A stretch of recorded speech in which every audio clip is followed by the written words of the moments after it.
মা কালীকে ঘিরে খানিক লৌকিক কথা বলা যাক আজকে। জানুন, মায়ের এক ভয়ঙ্কর লৌকিক সন্তানের কথা, যাকে তুষ্ট না রাখলে সারে সর্বনাশ। মায়ের মতো সেই সন্তানও পুজো পান মঙ্গল, শনি অথবা অমাবস্যার দিনে। তিনি আর কেউ নন, উত্তরবঙ্গের অন্যতম লৌকিক দেবতা মাসান ঠাকুর, যাকে প্রেত দেবতা বা অপদেবতা জ্ঞানেও পুজো করা হয়। মূলত ভাদ্র মাসে তার পুজো হয়। এছাড়াও সারা বছর, এমনকি দীপান্বিতা অমাবস্যায় কোথাও কোথাও তিনি পুজো পান। মাসানের জন্মকথা। নাচিতে নাচিতে কালী চুইয়া পড়ে ঘাম, তাতে সৃষ্টি হইল এ জলা মাসান।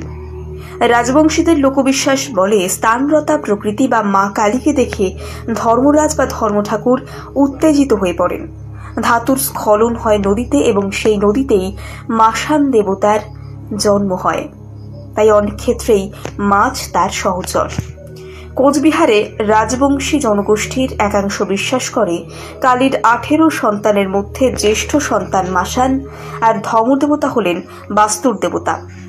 স্থাবর জঙ্গমাদি তার সব। খুব সোজাভাবে বললে, জীবিতের পালনীয় কর্তব্য এবং ধর্মের ধারক তিনি, এক সর্বোত্তম দেব। ভাদ্র মাসের শনিবার মাসান ঠাকুরের জন্ম। জলে জন্ম, তাই ধাই মা মাসানের নারীকুণ্ডলী জলে ফেলে দেন। সেখান থেকে কলমি শাকের জন্ম হয়। রাজবংশীদের একাংশ মাসান বাবাকে সম্মান জানাতে ভাদ্র মাসে কলমি শাক খান না। এই প্রসঙ্গে একটি ছড়া বিশেষভাবে প্রচলিত। ভাদ্র মাসে কলমি শাকে যে জন বা খায়, মাসানের নারী সে অবশ্য চবায়।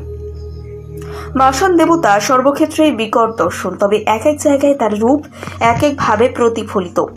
কোথাও বুকেই চোখ মুখ, প্রলম্বিত জিহ্বা, কোথাও ইয়া ভুরি ক্রূর দৃষ্টি, কোথাও মৎস্য পৃষ্ঠে আসীন, কোথাও শুকর পৃষ্ঠে। তার পুজোয় ভক্তির চেয়ে ভয় এবং তুষ্টির দিকে লক্ষ্য থাকে বেশি। মোট 18 প্রকার মাসান পুজো পান এই বংশে।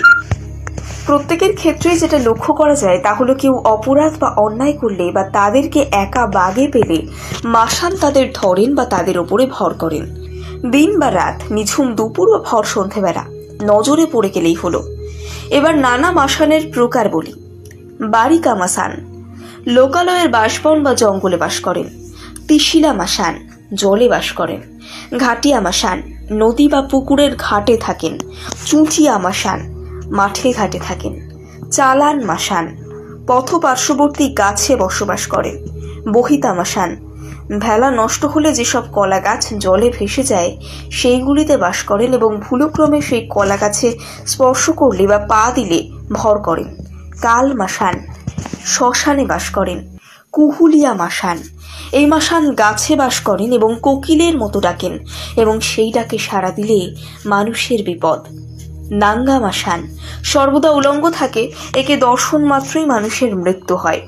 বিশুয়া মাসান ভর করলে মানুষের সর্বাঙ্গে বিষময় বেদনা হয়। অবুয়া মাসান ভর করলে রোগী কেবল বমি করে। শুকনা মাসান ভর করলে রোগী শীর্ণ হতে শুরু করে। ভুলা মাসান মাঠে বাস করেন, রাত্রে পথ ভোলান। ড্যামসা মাসান ঘন বনে বাস করেন। অঙ্গিয়া মাসান অর্থাৎ রঙ্গিয়া বা বহুরূপী মাসান ছলনার মাসান, যিনি ছলনা করে পথ ভ্রষ্ট করেন। ন্যাড়া মাসান এই মাসানের চেহারা শীর্ণকার, ন্যাড়া বালকের মতো। কলি মাসান গ্রামের মধ্যেই নির্জনে থাকেন, অনেক বেশি ক্ষতিকর। মাসান আক্রান্ত ব্যক্তি উনুনের মাটি, কাঠকয়লা, দেওয়ালের কাঁকড় আঁচড়ে খান। প্রস্রাবে নিয়ন্ত্রণ থাকে না, ঘুমেলেই বিকট মাছ ধরার স্বপ্ন দেখেন। এইভাবেই রোগী ধীরে ধীরে দুর্বল হয়ে পড়েন। মাসানের কোপ দৃষ্টি থেকে রক্ষা পাওয়ার জন্য আক্রান্তের বাড়ি লোক শনি বা মঙ্গলবারে কিংবা অমাবস্যায় বাবার থান বা মন্দিরে গিয়ে বড় করে বাবাকে পুজো দান করে। পুজোর উপকরণও অদ্ভুত। চাল ভাজা, ষাটি মাছ পোড়া, ঝাঁটার কাঠি, কলা, দুধ এবং ঘি। সবশেষে মা কালীর লৌকিক সন্তান মাসান বাবার তুষ্ট মন্ত্র দিয়েই এই প্রতিবেদনের ইতি টানব।